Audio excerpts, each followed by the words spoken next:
नमस्कार, सुप्रभात। यूपी में आप सभी का स्वागत है। मैं हूं आपके साथ आशीष प्रमोद गोस्वामी। बुलेटिन की शुरुआत आज की सबसे बड़ी खबर के साथ करते हैं। पीएम मोदी आज वाराणसी पहुंचेंगे। 10 बजे काशी विश्वनाथ कॉरिडोर का वो उद्घाटन करेंगे। 12:33 पर पीएम नरेंद्र मोदी कानपुर के लिए प्रस्थान करेंगे बनारस से। कानपुर से ही लखनऊ मेट्रो को वो झंडी दिखाएंगे। पीएम मोदी कानपुर में कई परियोजनाओं का लोकार्पण और शिलान्यास भी करेंगे। 3 बजे पीएम मोदी गाजियाबाद के लिए प्रस्थान करेंगे। गाजियाबाद में कई परियोजनाओं का भी लोकार्पण और शिलान्यास का कार्यक्रम है। प्रधानमंत्री नरेंद्र मोदी आज अपने संसदीय क्षेत्र वाराणसी आ रहे हैं। इस मौके पर वो अपने dream project Shri Kashi Vishwanath corridor का भूमि पूजन करेंगे। उनके भूमि पूजन करने के साथ ही इस क्षेत्र का नया नामकरण श्री काशी विश्वनाथ धाम के नाम से हो जाएगा। खास बात यह है कि इस मौके पर वो 5 खास शिलाओं का भी स्थापित करेंगे। प्रधानमंत्री नरेंद्र मोदी के हाथों स्थापित इन 5 शिलाओं के लिए खास तरीके की ईंटें भी मंगवाई गई हैं। हर ईंट पर बाबा विश्वनाथ का नाम अंकित है। यही नहीं, इन शिलाओं पर लगने वाली ईंटों पर श्री काशी विश्वनाथ और शिलान्यास की तिथि भी दर्ज है। तैयारियां पूरी कर ली गई हैं। अब सिर्फ प्रधानमंत्री नरेंद्र मोदी के आने भर का इंतजार है। इस मौके पर प्रधानमंत्री बाबा विश्वनाथ के दर्शन पूजन भी करेंगे।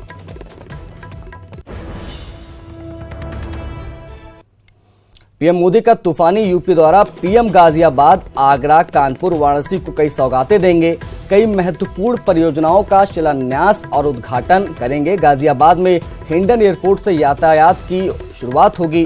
कानपुर आगरा मेट्रो परियोजना का भी लोकार्पण करेंगे। वीडियो कॉन्फ्रेंसिंग से लखनऊ मेट्रो के दूसरे चरण का शुभारंभ करेंगे। जैसा कि अभी हमने आपको बताया कि आज वीडियो कॉन्फ्रेंसिंग के जरिए लखनऊ के दूसरे फेज की जो मेट्रो है उसका शुभारंभ करेंगे। कानपुर के निराला नगर में जनसभा को भी संबोधित करने का कार्यक्रम है।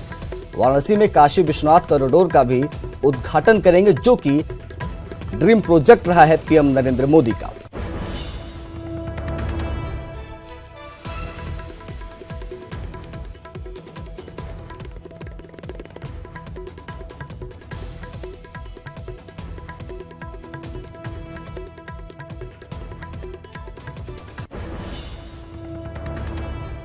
तो पीएम मोदी के इस दौरे को लेकर हमारे 2 संवाददाता तमाम जानकारियों के साथ जुड़ गए हैं। उपेंद्र द्विवेदी वाराणसी से लाइव हमारे साथ जुड़ेंगे और साथ ही फोन लाइन पर अमित गंजू कानपुर से जुड़ेंगे। सबसे पहले हम उपेंद्र द्विवेदी के पास चलते। उपेंद्र, काफी बड़ा कार्यक्रम माना जा रहा है क्योंकि पीएम मोदी का ड्रीम प्रोजेक्ट है। क्या कुछ जानकारियां हैं इस बाबत आपके पास?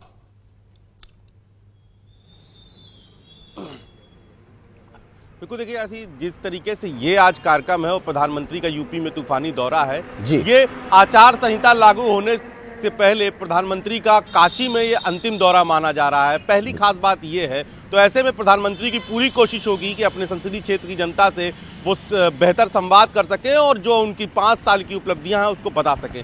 दूसरी खास बात है कि आज प्रधानमंत्री कोई जनसभा नहीं करेंगे, आज प्रधानमंत्री कोई ऐसा सार्वजनिक कार्यक्रम नहीं करेंगे, लेकिन आज प्रधानमंत्री अपने उस सपने की बुनियाद की नींव का पत्थर रखेंगे जो उन्होंने 5 साल पहले तब देखा था जब वो 2014 में यहाँ से सांसद बने थे।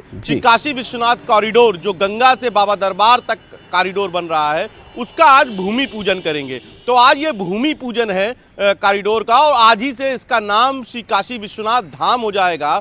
करीबन 40,000 वर्ग मीटर में फैले इस कॉरिडोर के भूमि पूजन के साथ ही पहले और तीसरे चरण का काम शुरू हो जाएगा। दूसरी बात यह है कि आज अंतर्राष्ट्रीय महिला दिवस है, तो ऐसे में प्रधानमंत्री नरेंद्र मोदी विश्वनाथ कॉरिडोर का भूमि पूजन करने के बाद वो दीनदयाल हस्तकला संकुल जाएंगे और वहां पर राष्ट्रीय ग्रामीण आजीविका मिशन से जुड़ी हुई स्वयंसेवी समूह की करीब 11 महिलाओं का सम्मान करेंगे, उनके साथ संवाद स्थापित करेंगे। तो एक और जहां प्रधानमंत्री हिंदू, न केवल काशी बल्कि हिंदू धर्मावलंबी जो कि पूरी दुनिया से काशी आते हैं, उनको बाबा दरबार का नया संकुल तोहफे में देंगे, ये बड़ी बात होगी। और दूसरी बात है कि अंतर्राष्ट्रीय महिला दिवस है, तो प्रधानमंत्री गांव की उन महिलाओं से संवाद करेंगे जहां पर उन महिलाओं ने अपने हुनर के बलबूते, अपनी मेहनत के बलबूते एक नया मुकाम पाया और न केवल खुद रोजगार किया बल्कि अपने साथ गांव की दूसरी महिलाओं को जोड़ा।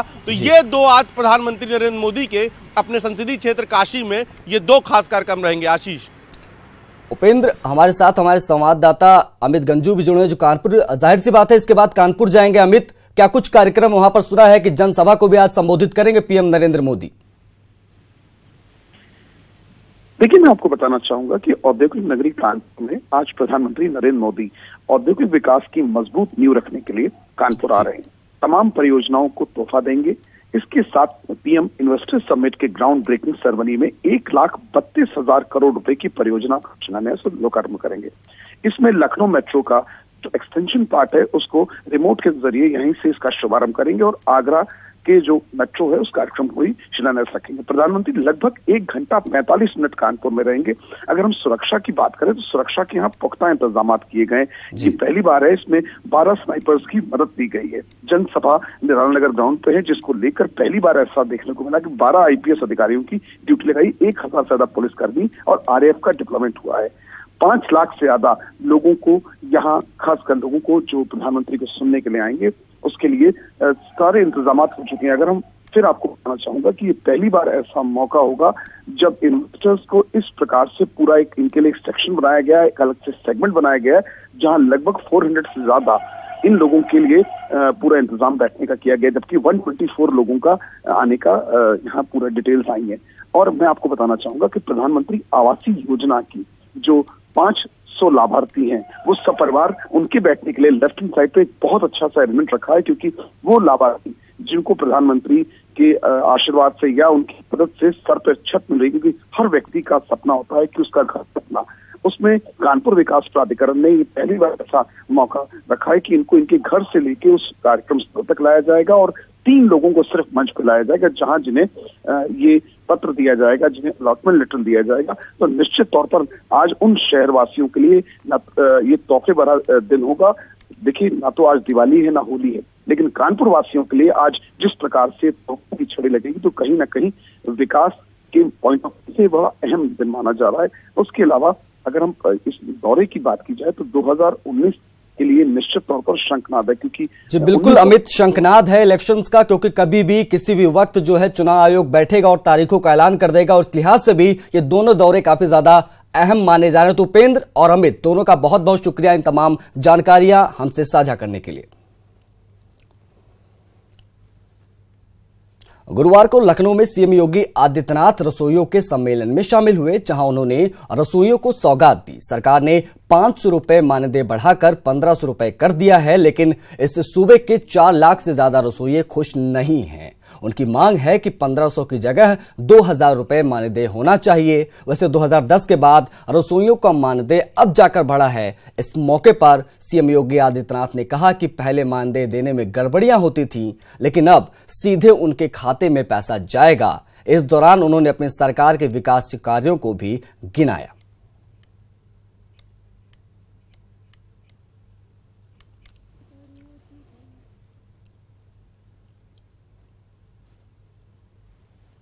के बारे में नारे जरूर थे, गरीब के बारे में घोषणाएं जरूर थी, लेकिन गरीबों के लिए कल्याणकारी योजनाएं लागू हों, इसके बारे में कभी भी उन लोगों ने कोई सार्थक पहल नहीं किया।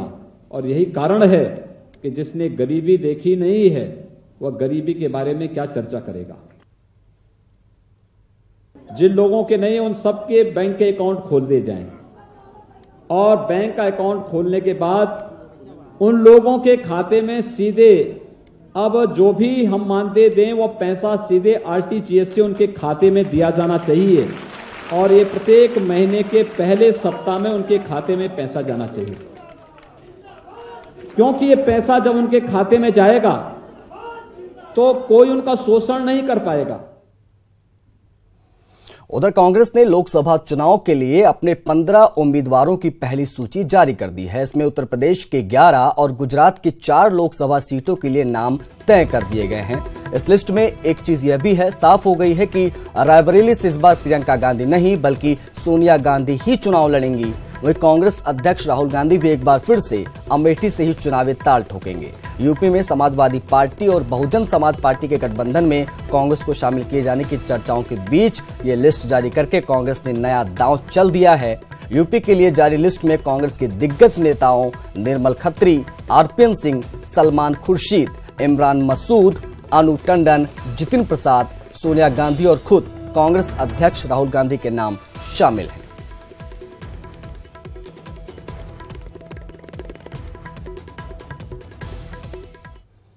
और इस बीच एक और बड़ी खबर लखनऊ से आ रही है, जहां यूपी SC/ST आयोग के अध्यक्ष ब्रजलाल पर FIR दर्ज हुई है। ब्रजलाल की पत्नी, बेटे और बेटी पर बहू ने FIR दर्ज कराई। तो SC/ST आयोग के जो अध्यक्ष हैं, दहेज, मारपीट, जान से मारने की धमकी समेत गंभीर धाराओं में मुकदमा दर्ज हुआ है। ब्रजलाल यानी जाने माने नाम, उनके ऊपर जबरन किडनी निकलवाने की कोशिश का भी आरोप लगा है।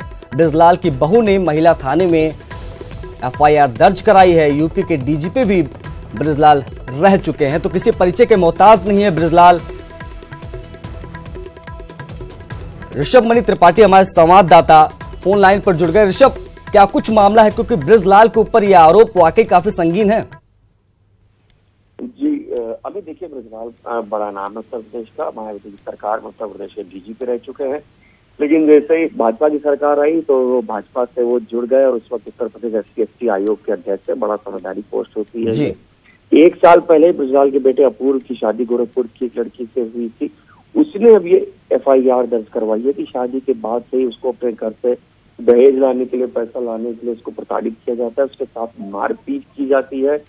साथ ही कुछ मेडिकल से संबंधित कागजातों पर उसके जबरन साइन करवाने की कोशिश की जाती है, जो कि किडनी डोनेशन का फॉर्म था।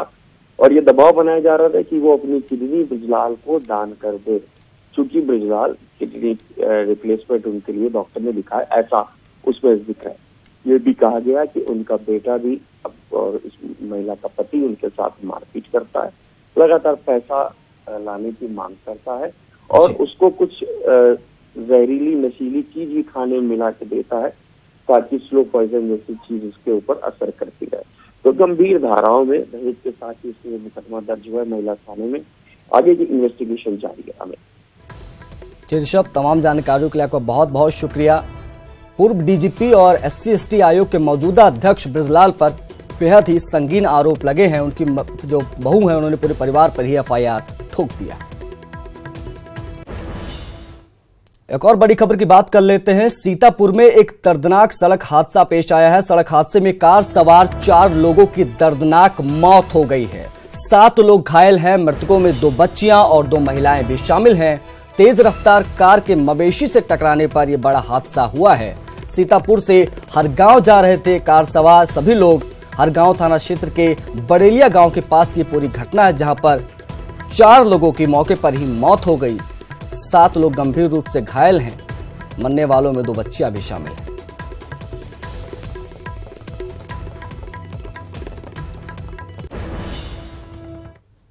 सीतापुर के बाद हरदोई में भी सेम कुछ वैसी खबर सामने आई, जहां पर एक बार फिर से रफ्तार का कहर देखने को मिला है, जिसमें एक ही परिवार के 2 चचेरे भाइयों की दर्दनाक मौत हो गई। हरिद्वार जिले के लोनार थाना क्षेत्र के सवायतपुर के पास अज्ञात वाहन ने टक्कर मार दी, जिससे उस पर सवार 2 चचेरे भाइयों की मौके पर ही मौत हो गई। मौके पर पहुंची पुलिस ने दोनों को जिला अस्पताल पहुंचाया है, जहां पर उनके शव को पोस्टमार्टम के लिए रखवा दिया गया है। हादसे की जानकारी पुलिस ने मृतकों के पास से मिले मोबाइल के आधार पर परिजनों की दी है। हादसे में परिजन में भीषण कोहराम मचा हुआ है। तो ये दर्दनाक हादसा हरदोई में भी देखने को मिला है, जहां पर 2 चचेरे भाइयों की मौत हुई। आगरा में रईस जादव की करतूत सामने आई है। नशे में धुत रईस जादव ने सड़क के किनारे जा रहे कई लोगों को रौंद दिया। उसके बाद कार एक दुकान में जाकर टकरा गई। पूरा मामला थाना शाहगंज क्षेत्र के खेरिया मोड़ का है, जहां पर नशे में धुत युवकों ने बीच सड़क पर कहर बरपा दिया। इस हादसे में 4 लोग गंभीर रूप से घायल हो गए, जिनको निजी अस्पताल में भर्ती कराया गया है। इस हादसे के बाद दोनों रईसजादे कार छोड़कर मौके से फरार हो गए। घटना की सूचना पुलिस को लगी तो पुलिस भी मौके पर पहुंची। पुलिस ने टूटी फूटी गाड़ी को अपने कब्जे में लेकर उन युवकों की तलाश शुरू कर दी है। नशे में धुत थे रईसजादे, जिनकी करतूत सामने आई है। बेकाबू कार लोगों को रौंदते हुए दुकान में घुसी। कार छोड़कर दोनों नशेबाज रईसजादे मौका वारदात से फरार हो गए हैं।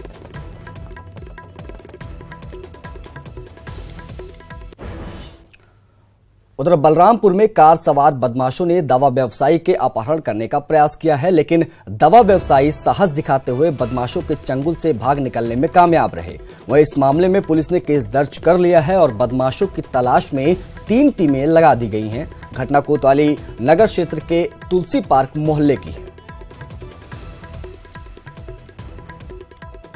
मारुति वैन के द्वारा, जिसमें 2-3 लोग थे, उनके द्वारा अपहरण करने का प्रयास किया गया है। इनकी हिम्मत और सूझबूझ की वजह से वो प्रयास विफल हुआ। मेरे द्वारा घटना का मौका मुआयना किया गया है। 3 टीमें इसमें हमने लगाई है। ये पता किया जाए कि ये लोग कौन लोग थे। जो वादी है उनसे तहरीर लेकर मुकदमा पंजीकृत किया जा रहा है।